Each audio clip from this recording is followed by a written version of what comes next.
Every October for 10 years, the Derby Street Fair has attracted thousands of people to the Cooks Hill restaurant strip.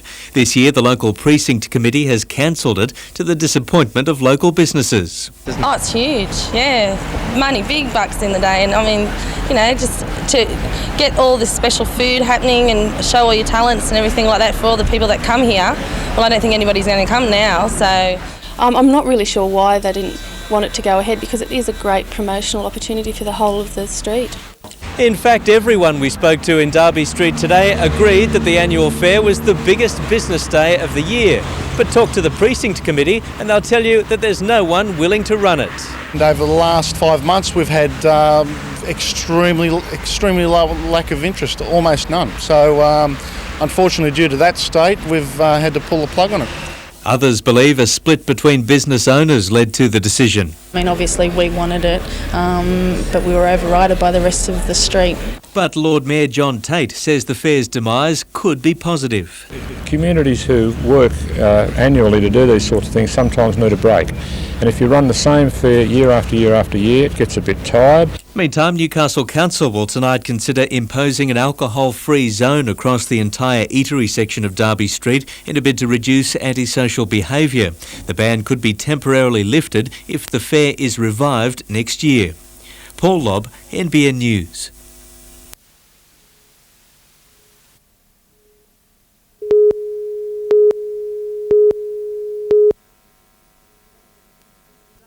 At the start of the year, Chris Nicholson was on top of the world, winning his third consecutive world title in the Olympic 49ers class.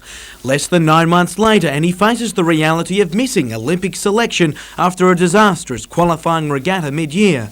Nicholson didn't even qualify for the pre-Olympic meet on Sydney Harbour last month. I forced myself to watch it for 2 days, and that was more than enough of the 9-day regatta, and I don't intend to be there watching it next year, that's for sure.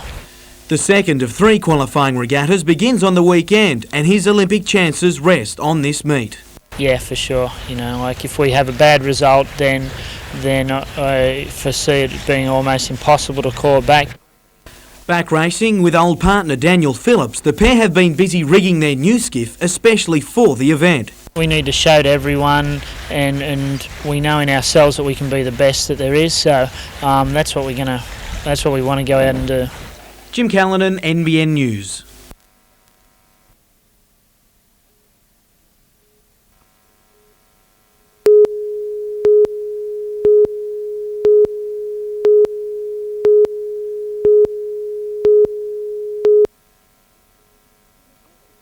Lieutenant Colonel Kim Merrill commands America's F-12 fighter squadron, better known as the Dirty Dozen. He's been piloting F-15 Eagle fighters for nearly 20 years and says there's nothing quite like it.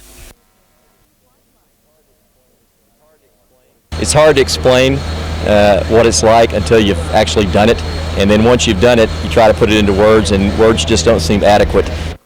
Today his squadron began a 3-week training exercise of mock combat against the RAAF's FA-18 Hornets, 70 kilometres off the coast of Newcastle. Exercise Crocodile involves one-on-one dogfights as well as larger scale operations. Much the same sort of things that went on in Kosovo or Desert Fox, that sort of thing, where we have a group of aircraft attacking targets, and the targets will be ships, and we'll have a group of aeroplanes defending those targets. Although the two types of aircraft are fairly evenly matched, the RAAF's FA-18 Hornets are known for their superior manoeuvring skills. Both are capable of speeds 2.5 times faster than the speed of sound. It's important for us to get these kind of exercises because it's realistic training for our missions that we'll be called upon to do in a real-world environment. The crisis in East Timor forced defence officials to cancel part of this exercise, which was scheduled for the Coral Sea. However, it hasn't affected operations here in Williamtown, which are due to continue over the next 3 weeks. Neither has it affected the friendly rivalry between the two countries. May the best squadron win. Vanessa Spark, NBN News.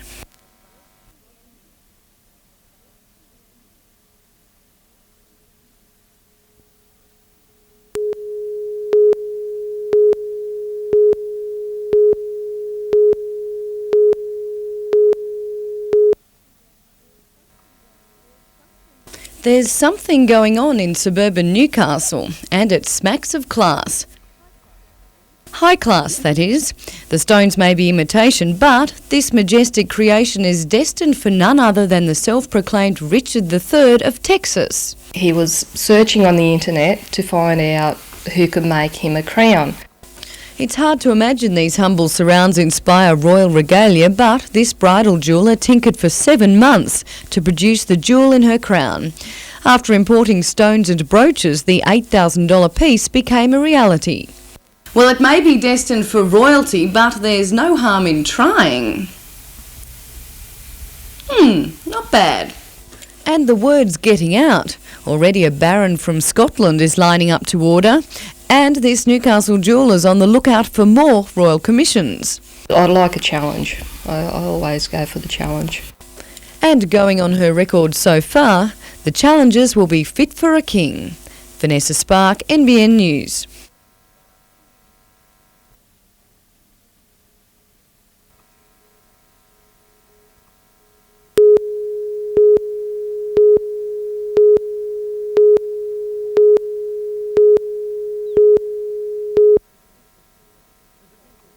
For the business community, today was the time to assess the latest step in BHP's plan to get out of the steel business, the sale of its long products division.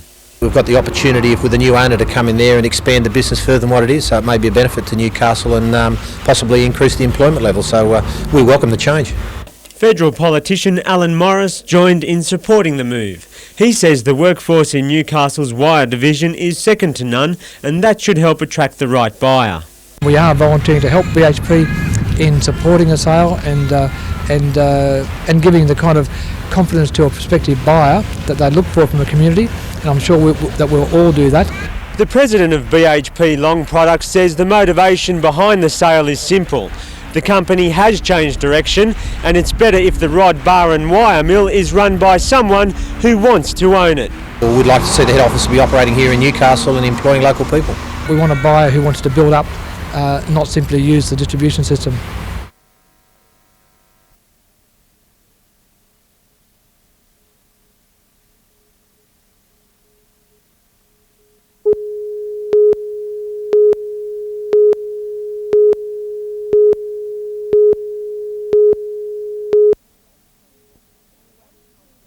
In any conflict, it's always the innocent civilians who suffer the most. East Timor is no exception. In a bid to help ease some of the suffering, the people of the Hunter are being urged to dig deep and donate household items, clothing, building materials and food. The basics of life: soap, clothes, thongs for the children's feet. Sister Carmel from St Joseph's in Lochinvar only returned from Dili at the end of July. Having recently spoken to a group of nuns, she says the mood is still tense. And even though our peacekeeping forces are there, the people really aren't confident enough to come down from the mountains. Also lending his support to the appeal is John Santos. John fled East Timor in 1975, but many of his relatives remain. He's only just had contact with 2 family members who he believed were missing. They just return and they make contact through other persons, and we know that they are alive with their kids and everything. That's very, very, we're very happy. Donations can be dropped off at any of the Hunters Catholic churches, Christchurch Cathedral or the university. Tanya Carlisle, NBN News.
A big crowd brought out fireworks overhead, and on the pitch, the booking sheet getting a workout with several yellow cards issued on the night.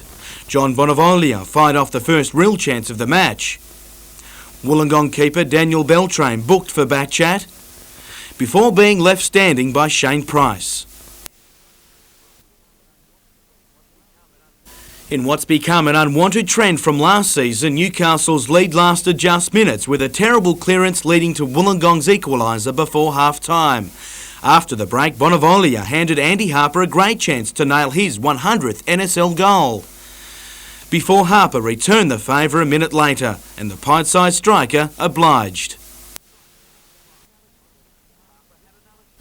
Harper had another shot at his ton. This time a great save denied him the milestone, while a battered and bruised Bob Catlin made sure Newcastle's lead remained intact with a great effort in front of goal. But with 3 minutes left, nothing could stop Saso Petrovski's freak shot. 2-2 and the points shared. At the end of the day, it's heartbreaking, you know.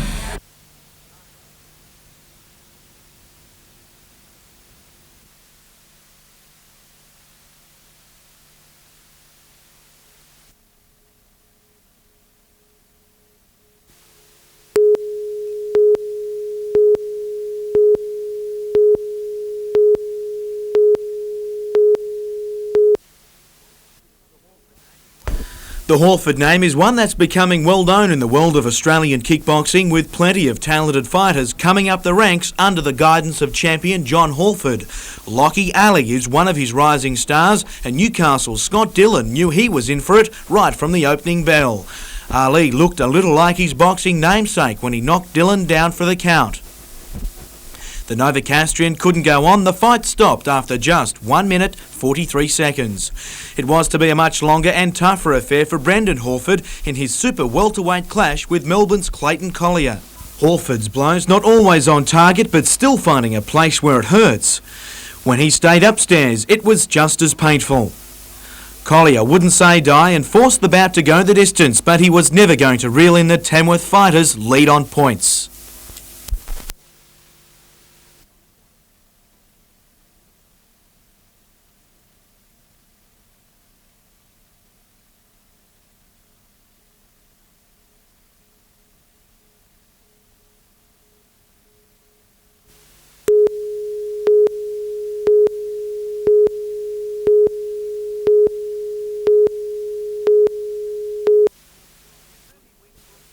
With 30 wins from 40 fights, Bruce the Preacher McPhee was happy to tell anyone of his feats. But when it came to fighting, he let his hands and feet do all the talking.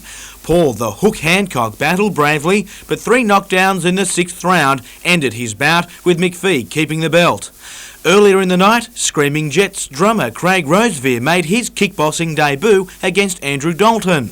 More used to swinging sticks, Rosevere wasn't always on song in his effort to belt out a new kind of tune. The judges couldn't split them, a draw deemed a fair result.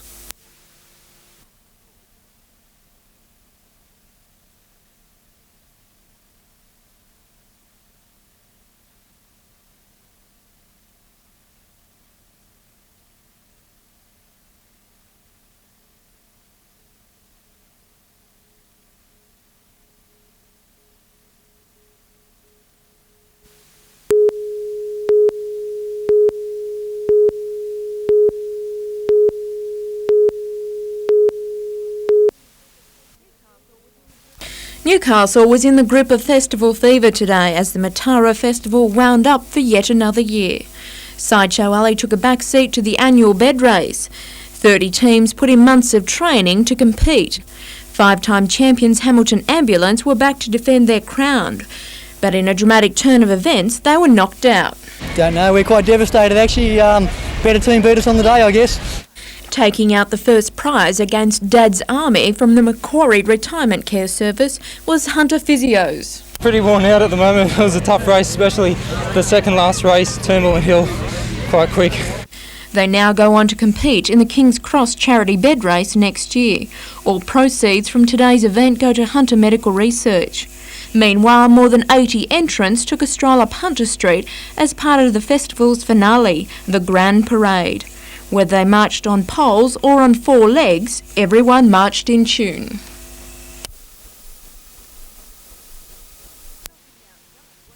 Not to be outdone was special guest hypnotist Stephen Spellmaster, who had the crowds not only in a daze but in stitches. His victims, unsuspecting audience members, hypnotised into doing outrageous acts.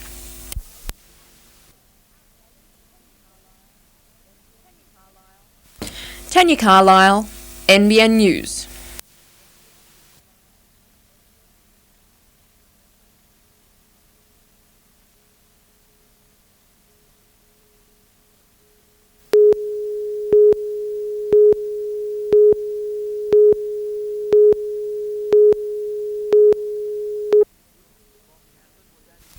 Bob Catlin was at his brilliant best in the match against Wollongong. But it was under duress. The veteran keeper came under plenty of attention in the physical encounter, with hip and back injuries now placing him in doubt for Friday. Oh, he's struggling. A lot of other blokes wouldn't have finished the game. He's had a huge game, Midfielder Mark Wilson, another to come away with injury. Both he and Travis Dodd are battling cork thighs, but the real pain came with 3 minutes left on the clock when the Wolves levelled with this. Coach Lee Sterry left to lament what could have been, with the Breakers missing several good chances and giving away a soft goal that got Wollongong into the game. We had the chances to win the game, so it's just disappointing that we got the soft goal the first one. The second one was just as bad too, really. Meanwhile, one-time junior and senior State League Player of the Year Damien Smith has returned from 2 premiership-winning seasons with Blacktown to trial with Newcastle this week. He'll be competing with former Olympic player Mark Brennan for the remaining midfield spot. Brennan made himself known to Breakers fans last season after this tackle on Glenn Sprod that sidelined him with injury.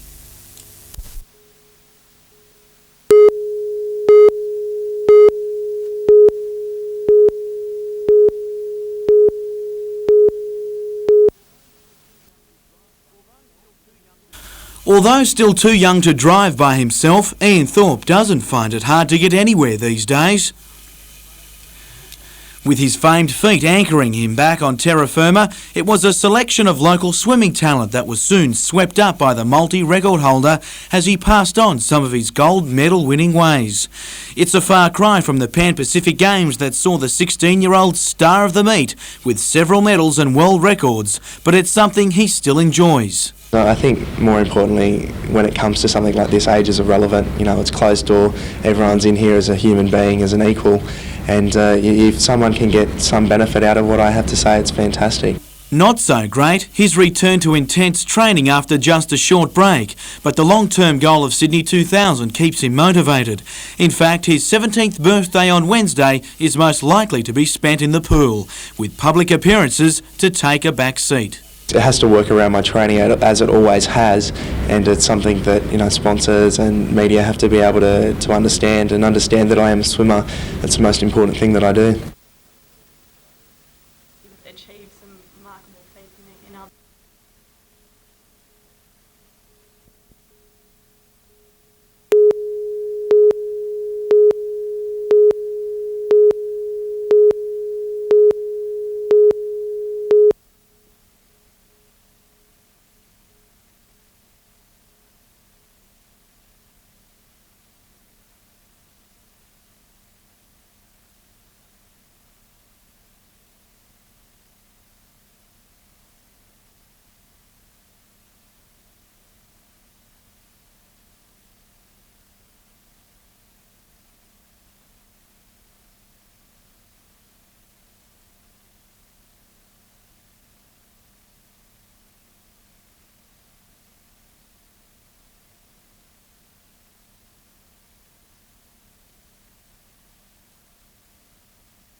The 26-year-old defender's first memory of the National Soccer League is coming off the bench against the Morwell Falcons on a dark and stormy night in 1995. Now he's in his third season as the Breakers' captain and about to see in a century. It's hard to realise that 100 games have come up so quick, but well, it's something I'm going to remember and probably savour. It's more important to get the 3 points against Northern Spirit, I suppose, at this moment. While a win would be something to savour, Price already has plenty of fond memories. Surprise victories over the Perth Glory and Sydney United, and goals scored despite being a defender. The good news for Breakers fans is he'd like to hang around for a while longer. Hopefully there's another 100 in me. I'm not too sure about that. Hopefully the legs will keep going, but you know, playing at the back, I suppose you've got a bit of extra life. Meanwhile, Lee Sterry has decided to stay with last week's bench lineup of Tomic, Amjevski and Junknowitz, with Glenn Moore to play Youth League. Colin Boardman, NBN News.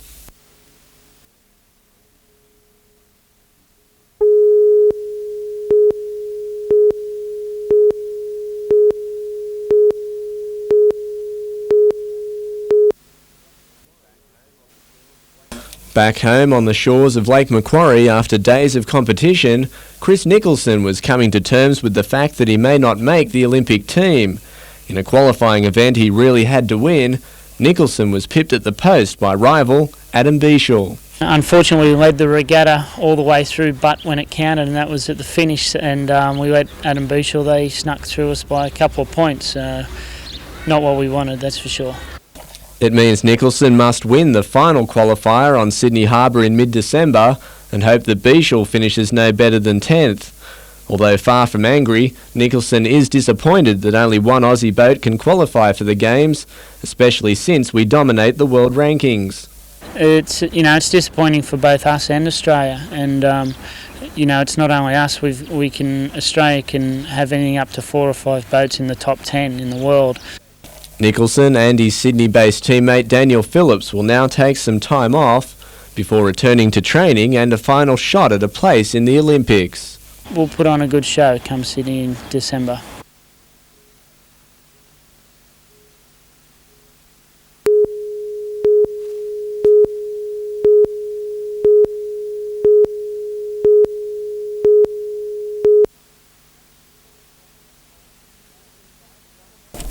The approval of the Donaldson mine was today described as a shot in the arm for the coal industry by its developers. With an 11-year span, the $140 million project will generate 114 jobs. Certainly jobs are what's needed around here at the moment. The coal industry's taken a bit of a battering, and a new project bringing on jobs is good news, really good news. But nearby residents, some of whom live just 500 metres away, are far from convinced Donaldson will be a good neighbour. Well, it could have the impact of damaging our houses, our health and our lifestyle. The decision to approve the mine follows a 7-month commission of inquiry investigating environmental concerns by nearby residents. As a result, 126 conditions have now been enforced to protect the area. Of most concern is the pollution the mine will generate, with dust, noise and vibration heading the list of residents' concerns. But for Narelle Houston, who put her home on the market before she even knew of the mine, the approval now poses another dilemma. We've had one sale that we're up to contract stage, and the night before they were due to sign the contract, the commissioner said yes to the proposal. It was announced on the news. They withdraw their contract the next morning. The open cut mine will extract 2.2 million tonnes of coal a year and is expected to be in operation by the middle of next year. Helen Kapelos, NBN News.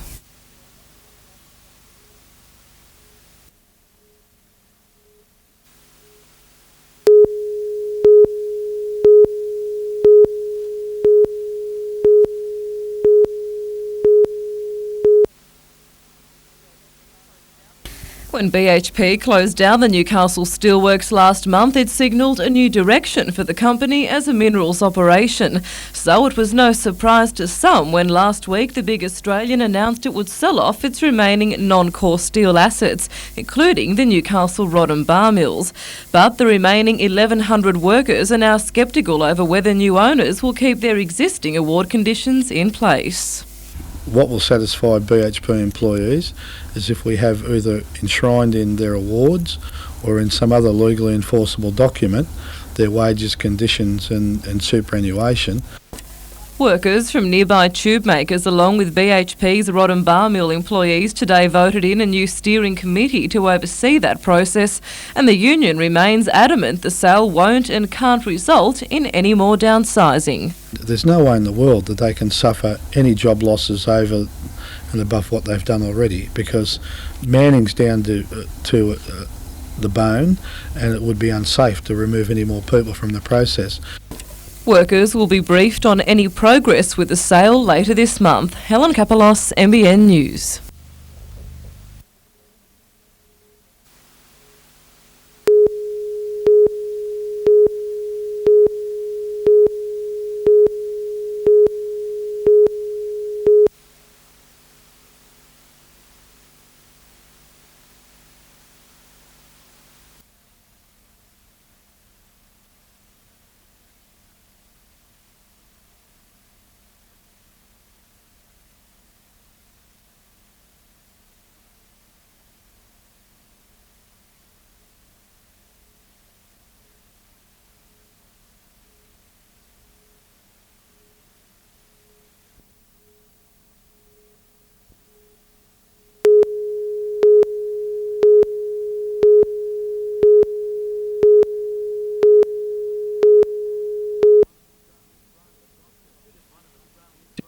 Considered one of Australia's brightest prospects in clay target shooting, 17-year-old Natalia Rahman led the Aussie charge in the women's national skeet final.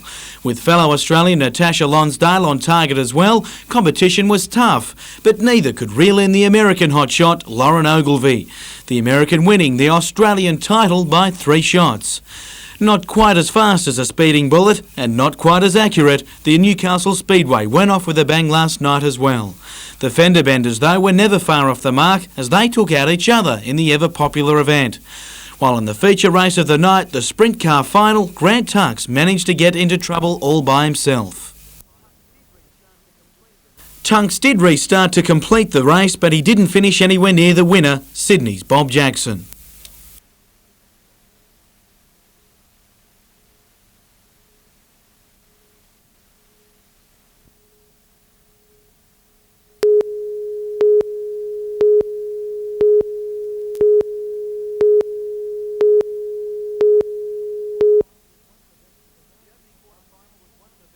The opening quarter-final was one of the best of the day. Hawaiian and former world champion Bonga Perkins surfing alongside fellow Hawaiian Dwayne DeSoto to help form a formidable qualifier. But unfazed, 17-year-old Jared Morrell cruised through the quarter-final in style to win and eventually make his way into the final. Along the way in the quarters, he also beat Josh Ferris, but with the top two advancing, the Newcastle board rider made the most of his second chance. Both reached the four-man final, and it was Ferris who was most impressive on his home break in surf that offered little. Morrell tried to sneak past Ferris and came within a point, but it was the Novacastron who turned the tables in a perfect warm-up for the World Championship next weekend. On Newcastle Harbour, the Olympic 49ers class mixed it up with some of the locals. Just 6 of an expected 30 craft field took part in the state round, but on a busy day in the harbour, there was plenty to contend with. Newcastle stevedores, skippered by James Griffiths, won 3 of the 4 races to win the round overall.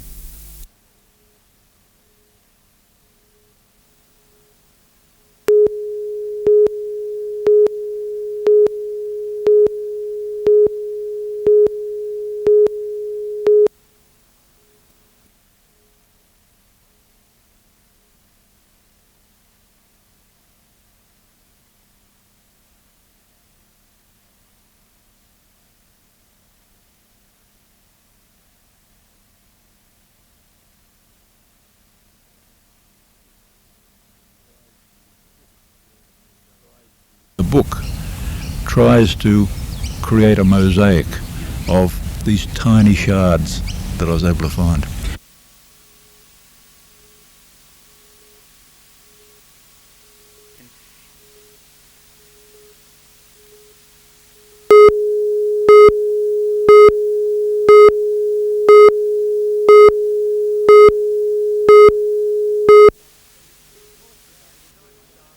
In court today, the Night Star pleaded guilty to driving with a blood alcohol level twice the legal limit. His licence was confiscated after he was tested in the early hours of the morning on Tuesday the 28th of September. Faced with O'Davis's lengthy driving record, which also includes a cancellation for a loss of points, Magistrate Michael Morahan was persuaded by the fullback's community service and contribution to a number of charities to return the rugby league player's licence. However, the matter is not at an end. Robbie O has to attend an 8-week course aimed at changing his attitude to driving. Robbie O'Davis's performance in the traffic offender program will be considered by the court in February next year. The magistrate will then decide what penalty he should receive. David McElwain, NBN News.